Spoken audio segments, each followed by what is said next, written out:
পরীক্ষা করে দেখে নিতে পারো। পরীক্ষা করানোর কিছু নেই। তুমি বললেই আমি বিশ্বাস করছি না। আমি জানি আমি কিসে কিসে সই করেছি। তুমি আমার চোখে না দেখার সুযোগ নিও না। আমি শুধু সেই কাগজটাই সই করেছি যেটা ফুলকি এনেছিল ঝিলিকের জামিনের জন্য। আর নার্সিং হোমের মেট্রন যে কাগজগুলো নিয়েছিল আমি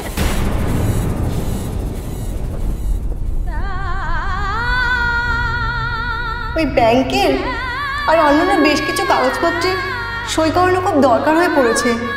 তাই আপনি যদি এটাতে সাইন করে দেন। জামিনের কাগজ কোথায়? জামিনের কাগজ কোথায়? কোথায় সই করতে হবে আমাকে বলো। এইখানে। হ্যাঁ এখানে।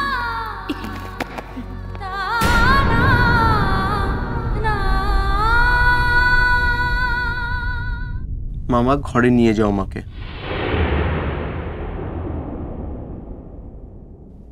আচ্ছা দীপ,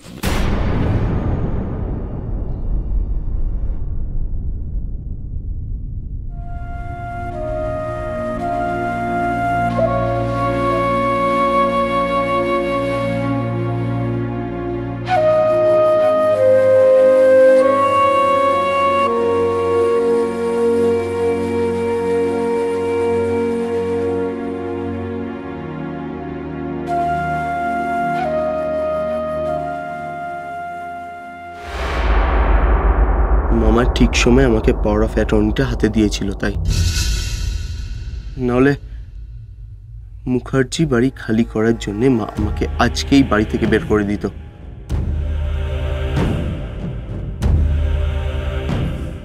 ঝিলিক মাকে কি দিয়ে বশ করেছে কে জানে।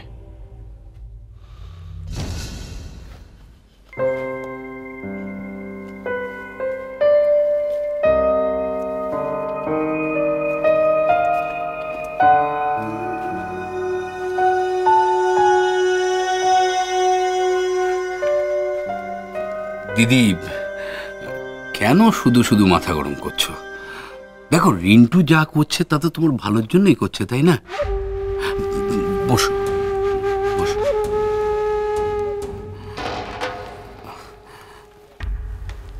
আমি জানি তুমি ঝিলিকের কথা ভাবছো। রিন্টু ঝিলিকের উপর একটু বেশি রেগে আছে, তাই তো? ওকে একটু সময় দাও, দেখো সব কমে যাবে। এ তো রাগ নয়, হিংসে। আসলে তুমি ঝিলিকে একটু বেশি ভালোবাসো তো, তাই। যাকে বাইরে থেকে এলে রানীকে একটু খাবার দিতে বলি। কিছু খাবে? না রে, কিছু খাবো না। তো তোরা খেয়েছিস? না না, তালে গোলে। আর তাছাড়া তুমি না খেলে আমি কি করে খাই বলো? আমার জন্য না অপেক্ষা করবি না অখিল। হ্যাঁ, খেয়ে নিবি। যা যা খেয়ে নে, যা। আচ্ছা দিদি। অখিল, হ্যাঁ হ্যাঁ, আমার ফোনটা একটু দিবি আমাকে? দিদি তোমার ফোনটা যে কোথায় রাখলাম। থাক থাক থাক, দরকার নেই। আমাকে তো তোর ফোনটা একটু দে তো। কেন, কি করবে? ওই মুখার্জি বাড়ির ফুলকিকে একটা ফোন করব। ওরা কোথায় গেল, কেমন আছে, আমার তো খুব চিন্তা হচ্ছে। তোর ফোনটা একটু দে না, দে। না দিদি, আমি বলি কি, ফোন করার কি দরকার? আমি গিয়ে খবর এনে তোমায় বলি। না না বাবা, তোকে যেতে হবে না। রিন্টু জানতে পারলে আবার তোকে বকাবকি করবে। আমি আর কোনো অশান্তি চাই না অখিল, কোনো অশান্তি আমি আর চাই না। দে না, একটু ফোনটা দে না, দে না। ঠিক আছে।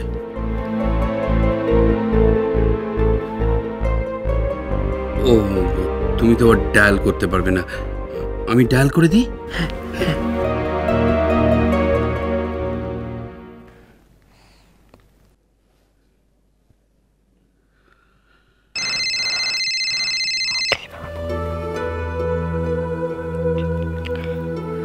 হ্যাঁ, হ্যালো ফুলকি।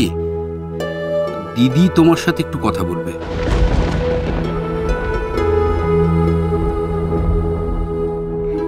কি ব্যাপারে? কি ব্যাপারে কথা বলেই দেখো। হ্যাঁ হ্যাঁ, ধরো দিচ্ছি।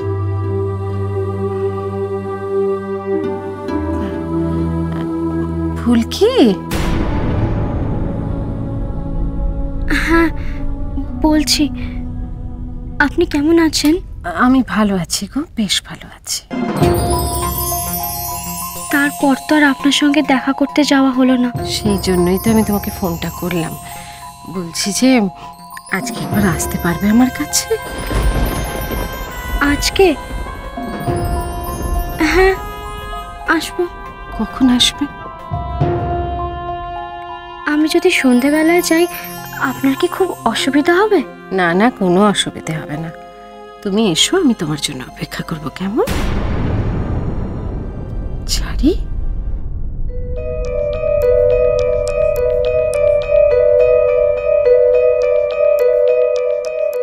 যদি জানতে চাই জামিনের কি হলো,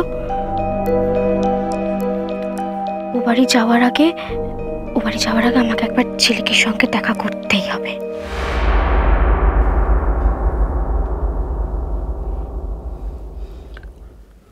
অখিল,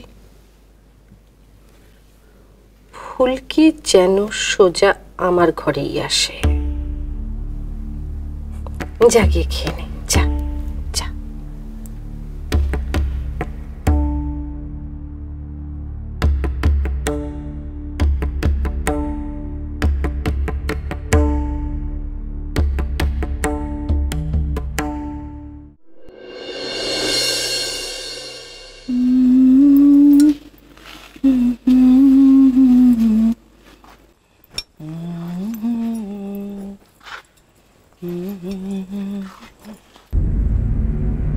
आजा झिलिक, आजा।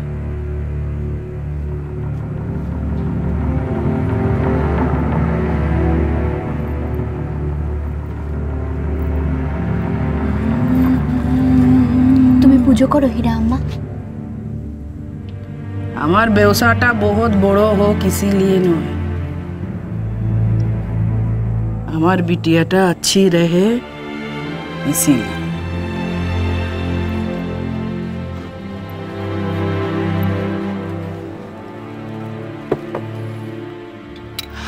আমি রামজিকে বলেছিলাম কি আমার बिटिया साथे আমার मुलाकात कर दीजिए, सो कर दिया।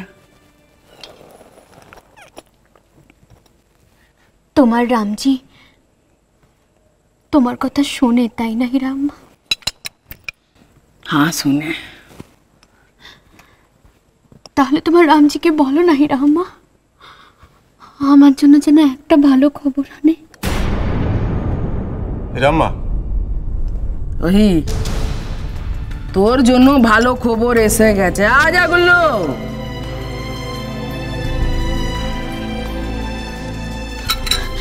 জানতে পারলে কিছু?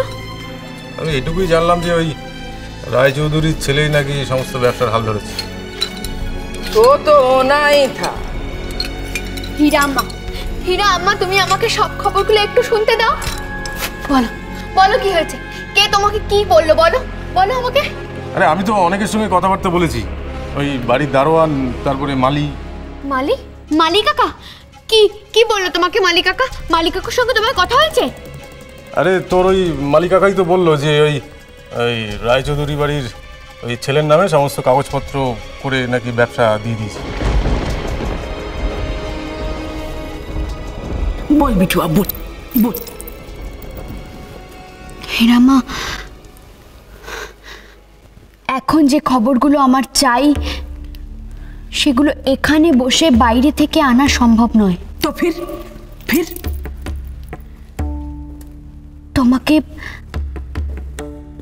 তোমাকে মনির কাছে যেতে হবে হীরা আম্মা। क्या? হ্যাঁ হীরা আম্মা, তোমাকে ওই বাড়িতে যেতে হবে। তোমায় ছাড়া ঘুম আসে না।